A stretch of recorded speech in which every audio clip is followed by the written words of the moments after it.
लसणाची फोडणी महागली, दर पोहोचले 300 रुपयांवर.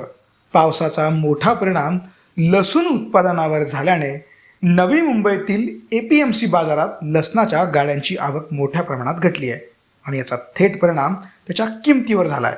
काही दिवसांपूर्वी 180 रुपयांनी विकला जाणारा लसूण 300 रुपयांवर जाऊन पोहोचला आहे.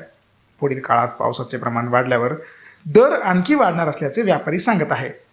सध्या वाढलेल्या दराने खरेदी मंदावली असून त्याचा परिणाम व्यवसायावर झाल्याचे देखील लसूण व्यापारी सांगत आहेत. आज लसणाची आवक 6 गाडी आहे, म्हणजे 1500 कट्टा आहे. त्यामध्ये जागेवर लसण टाईट असल्यामुळे इथं टाईट झाल्या 5 ते 10 रुपये.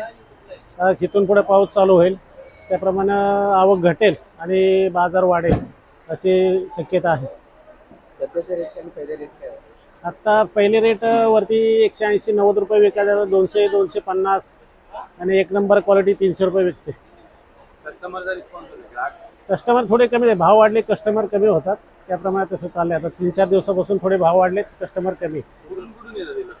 MP, राजस्थान आणि UP या ठिकाणी जास्त लसण येतं. जास्त नाही, महाराष्ट्रामधून लसण येत नाही.